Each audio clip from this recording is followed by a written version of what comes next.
Alright, here we go. Just came back from Florida, from the Florida trip.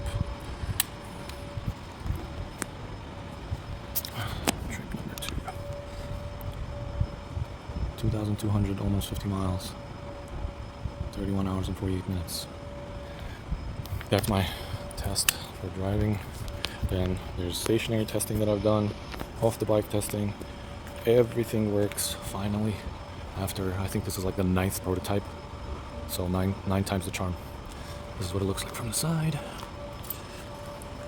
Front. I'll have pictures with dimensions and everything. And then this side. I have my SC Project muffler on right now, but it works with the stock muffler, and any muffler that is within the size of the original muffler. So what does that mean? If as long as the hanger and the bolt, that whatever muffler you guys are running is around the same size and it doesn't fall outside the envelope of the original muffler, then it will fit. I hope that wasn't confusing, right? So like if your muffler is not super big or bigger than the original muffler, specifically the hanger, and I guess also the angle at which the muffler comes out, right? Maybe I could find a way to confirm which mufflers fit. But for now, the stock muffler fits, the My SC Project muffler fits, and I would imagine anything that is like with the same angle and the hanger from which the muffler mounts. Alright, boom, from this, let's do from the back. Alright, like I said, I'll post pictures with dimensions and everything on the website and in the groups. But for now, let's talk about how this system works. Maybe let me show you from this side. Right, nothing to fill from the back, so you can load it up however you want, and you can fill it from the front. That's where this comes in. Originally, I was thinking of putting a little electric pump on the bottom. That's what my last thing that I wrote on the website, but I didn't like that setup. It didn't work as well as I wanted it, and this is much simpler, much cheaper. You can find any of this stuff on Amazon, eBay, wherever. Boat stores and boat websites, they have this bulb pump. All right, let's talk about how this system works. Okay, let's try again. I had to take off the trim. All right, here's what it looks like. It's a special adapter that I made. The pieces that I'm going to be selling at the kit are going to be black. This one is gray. Now you see that there are 3 hoses, right? 2 of the original ones. You have your drain and the breather, and then this is the additional one, right? That one goes to, it goes like that under the tank. It kind of sits above the engine and then comes out here, splits into that, goes back here, and then back under the seat, and then splits into both of the tanks. And I'll show that when I take off the seat. Well, basically, you come over to fill up the tank. The way I usually do it is that I'll stay on the bike. All right, I'll be on the bike. It's on the center stand right now, but I don't have the center stand when I'm filling up. Right, in the left hand I have my filler port. In the right hand, I just reach down over here. I flip this to closed, fill up the tank, and then when I have this full, I let it go and then reach down and then just pump. All right, and I'll show you what that means. So,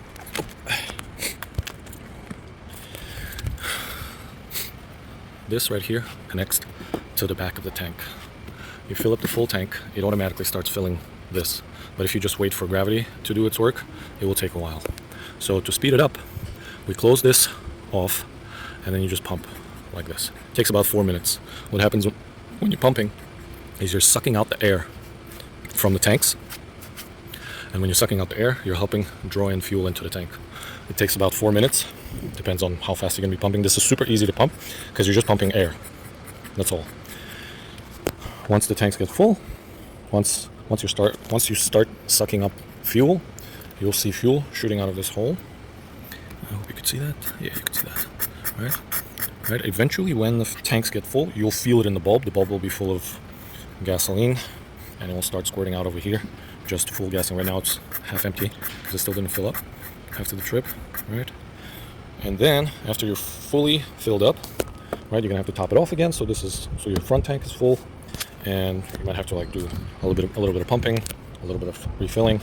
I just fill it fully, and then just pump, and then fill up again, and then pump, and fill up again. All right. The cap, you close it the same way, right? But now it's a very tight seal, so you can kind of press on it nice and hard until you hear that clicking. I don't know if I'm going to be able to do it with one hand. I'll try. There you go. It clicked. It closes exactly the same way.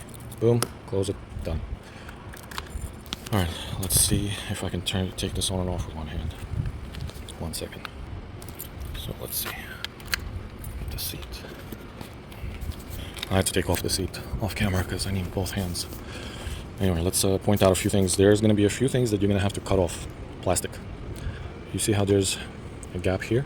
To clear the rear coupling, the quick connect coupling, you're going to need to just kind of cut a notch in this piece of plastic. Like here, like that.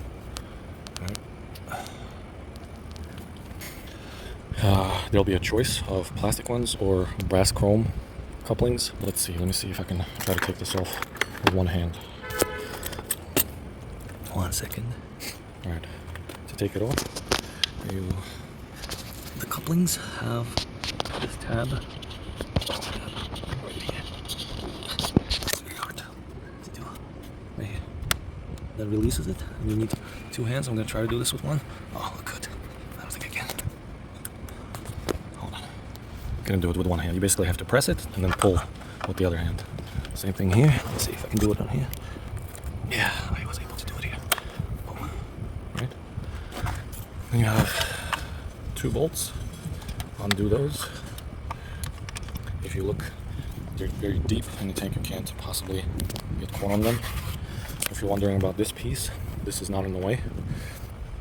I positioned it so that it's not interfering with you at all.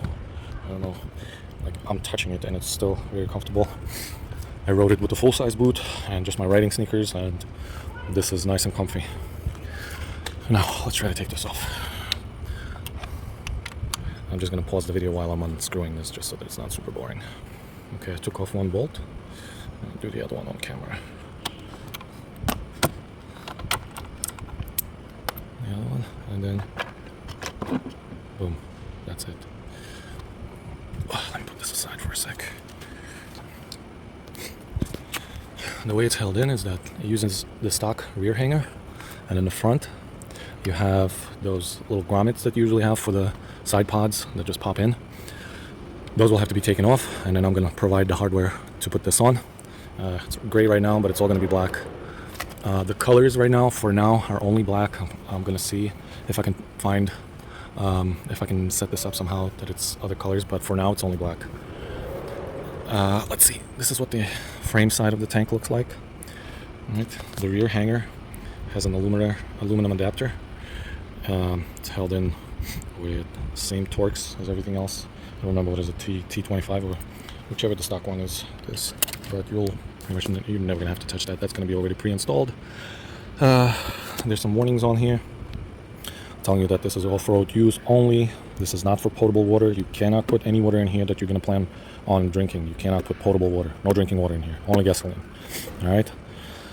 This is not DOT certified, so this is not technically allowed to be on the highways.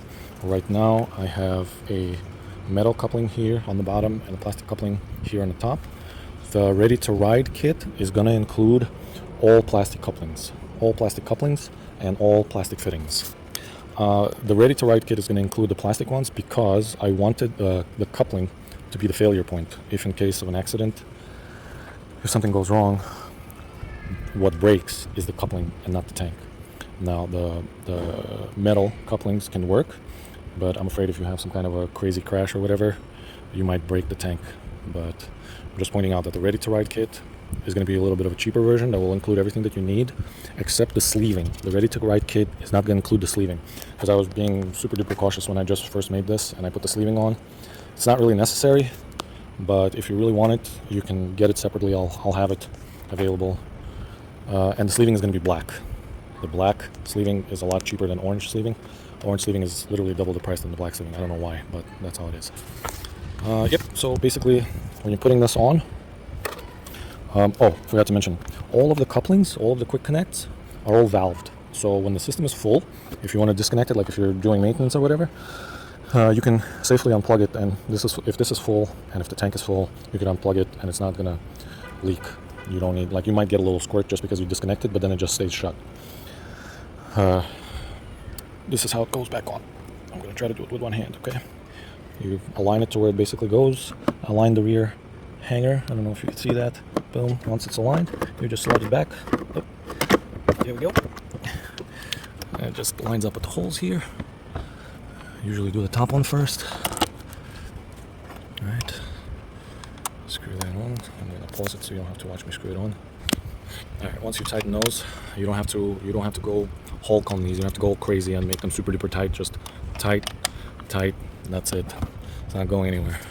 Then you take your quick connect, line up with the hole, just kind of wiggle it a little, and it will click in. Once it clicks in, all the male pieces that are going to be, all the male couplings that are going to be remain on the bike are going to get these caps, rubber caps.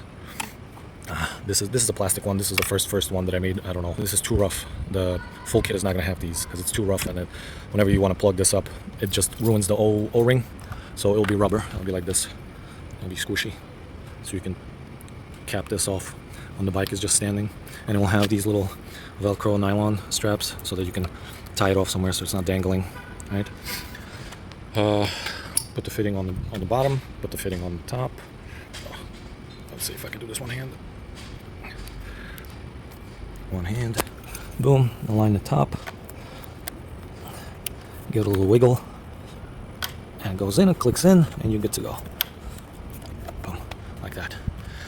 Everything, like I said, everything will be included in the Ready to Ride kit, except the sleeving. There will be a separate custom kit where you can customize what you want, however you want it. Because I know if some guys are like working in a garage or already have a nice garage and all kinds of fittings and tools and whatnot, you don't have to buy whatever you don't need.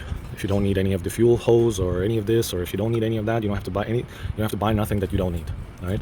If you just want everything that you need to get it going and start to ride, that will be the Ready to Ride kit, and then you'll have something, and then you have another one separately. You can see that the hose goes here, boom, here, and then sorry. I don't know if that's visible. Here, up here, then there's a Y fitting, and then splits into the back tanks. So this one is on this side, so it's a nice wide bend, and then that one goes like this, and then it's a nice wide bend this way. Right? And I have a tire pressure monitoring unit in here, and for those guys that have the same thing, that fits, it works, it's not in the way of anything. Alright, what else?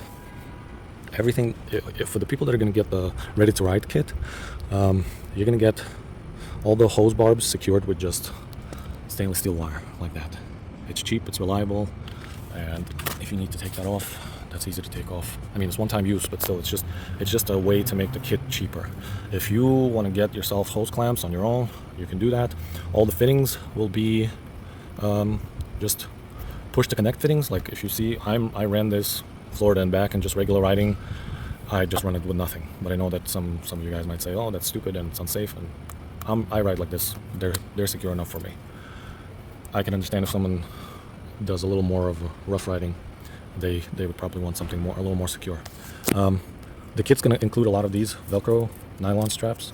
I like them so much. I use them for everything. You see, all over the bike. I have them everywhere. They're better than zip ties. They're reusable, and I don't know. It takes several years for them to get gunked up and not work. And they're super cheap to replace. Everything that's going to be coming in the kit, they're going to be black. They're not going to be yellow or red or green. They're just going to be black. All right. Few things. So I pointed out that you're going to have to notch this back piece to clear the fittings. Right. That's one thing that needs to be cut. Another thing is this trim piece that goes on the filler. This piece. It has some ribs here on the inside. Just with a knife, just trim it nice and flush, just so that it sits nicely to cover this. Let's see if I can do it with one hand. There we go. I did it. Right, so that it just sits nice and flat and not like super raised. When the ribs are there, it's like this, like that. I think that's a small sacrifice of plastic that needs to be cut. So this, then you have the notch here, and then the other last thing. Oh, not there too. In the corners over here, I hope you can see that. Right here. See where the hose goes? See this little notch? That's the other one that needs to be cut. So again, really small. I just did it with a knife and then just took a little bit of sandpaper and sanded this off to make it a little smoother. Right, on both sides. This one's a little bit in the shadow. I don't know if you can see that. All right. And the final plastic cutting is on this. All right, so for this fill hose and return hose, I have just notches. I have notches cut into here. Right, 2 notches. Boom. This one I did with a knife. I think I did it with a knife, and then I took soldering iron on the other ones and just cleaned it up, made it nice so that it loops around the plastic. And then same thing, just Velcro strap. This doesn't need to be super duper tight because it's a hose. All right, I did 1, 2, 3. I'll give all that in the kit. Super simple, super cheap. I don't know, it's reliable for me. I think it's reliable. It's out of the way. Like I said, when you're standing here, you have plenty of room for your leg to move back and forth. All right, I think that's it. Also, my original plan was to have these be like a composite of nylon and Kevlar. I dropped that idea because no matter how I tried with Kevlar, it was just coming out way too expensive. I forgot to mention about these pieces. This is just extra protection on the outside, so when you have your soft bags hanging over these, they're not just scratching the tank directly. You have something here. Also, behind these pieces, inside the tank, there are ribs going in this direction, giving you extra rigidity so that the tank doesn't become smushy. I don't know, soft, basically. Also, I didn't mention this, but I have this written on the website. These are designed for soft bags, soft luggage. My original prototype did have cutouts for the mounting points for the racks, for hard cases, and for racks that may hold soft luggage. I didn't like that with the cutouts. The tanks didn't have 1 gallon, they were less. So I redesigned them, and I like the way this looks a lot more. So that they're made for soft bags. So I know that some people are not gonna like that, but maybe in the future I can make something with a cutout. I don't think it's gonna be 1 gallon, but if enough people are gonna ask me to make them with cutouts for racks, and they're gonna be okay that they're not 1 gallon, they're probably gonna be 0.75 per tank, so you'll have 1.5 instead of 2 gallons extra. So just wanted to add that. I forgot to say that.